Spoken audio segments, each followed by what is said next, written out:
Orochi, and in the midst of his slain body, Susano would find a legendary sword, a treasure.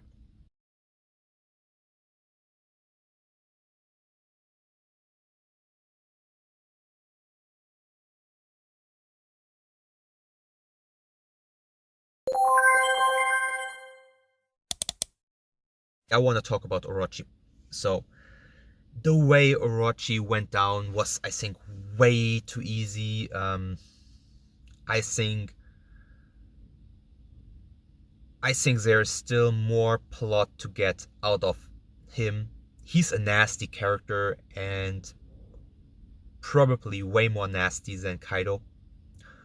While Kaido seems to have some sense of honor and dignity, Orochi is just a cowardly scumbag who uses tricks and deception to get what he wants. Orochi was only strong because he allied with Kaido, and he was never portrayed as that strong character. He was always, I think, from the beginning questionable if killing him, taking his head, would end the terror regime, the terror on Wano Kuni, if that would free up the country of Wano. And the way he was buried there under the rubble, looking helpless, I doubt that this is the end for him. And I think this has something to do with Japanese mythology.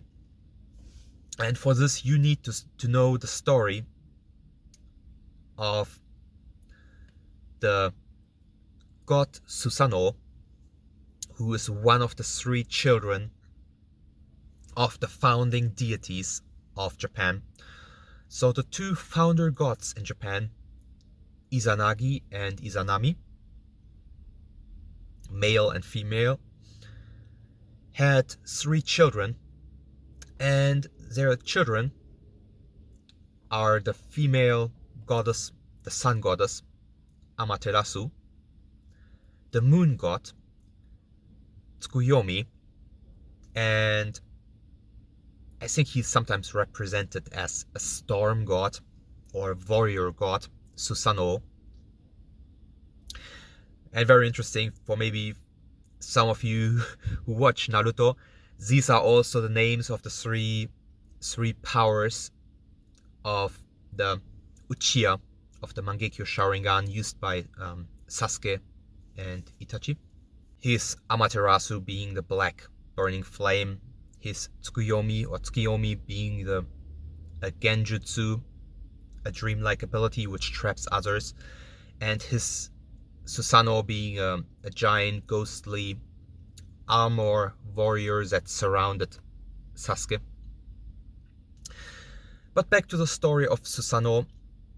Susano would slay the giant serpent, the 8-headed serpent, Orochi.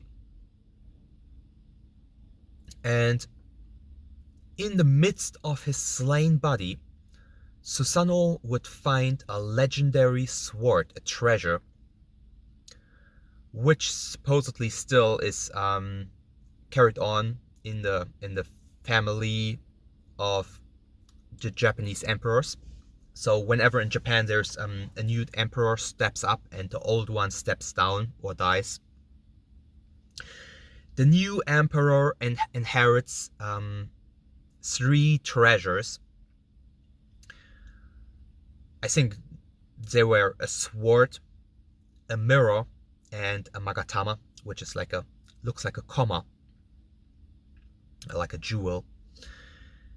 And most important here is the sword, which supposedly really exists. Of course, I don't believe it's a godly sword. It's just according to mythology and to the myths surrounding Susano, it's a legendary mythical sword, but it's supposed to really exist.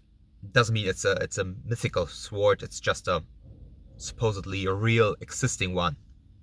But either way,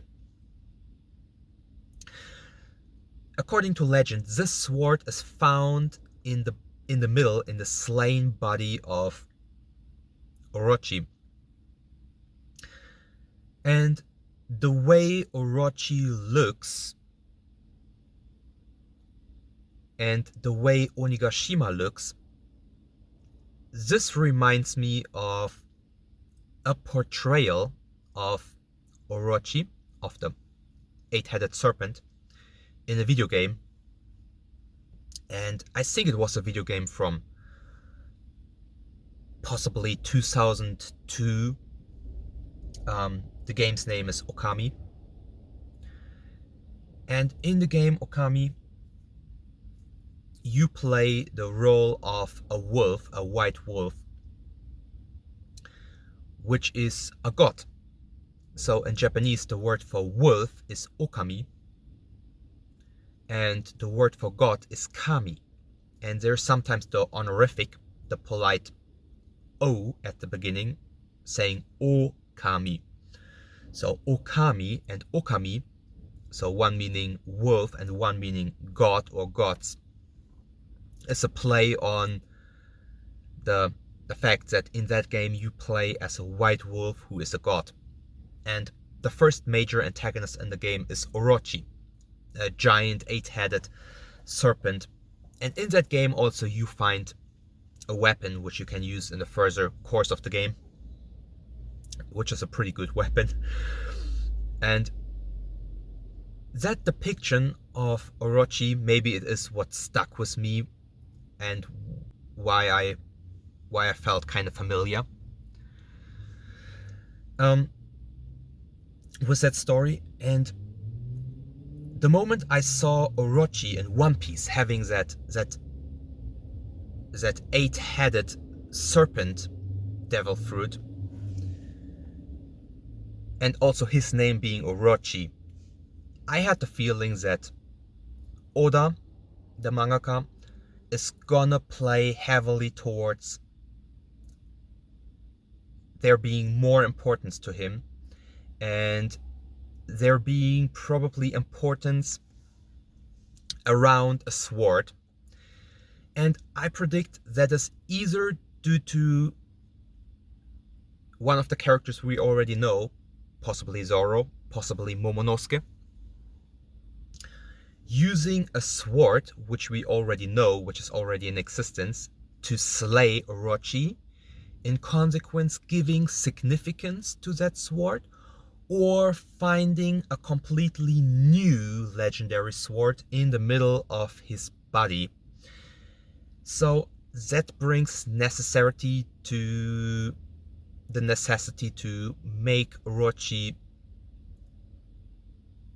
a foe, a more important, a stronger adversary, which he has not yet been. So I see Orochi being the true and final obstacle in the fight of the Alliance versus Kaido's and Orochi's army, in their fight to free and liberate Wano Kuni.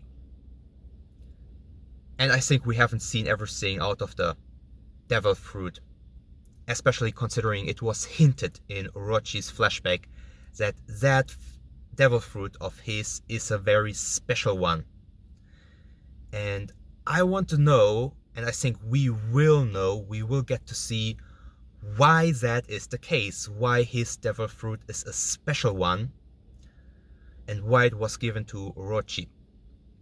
Thank you very much. Thank you for tuning in. See you. Goodbye.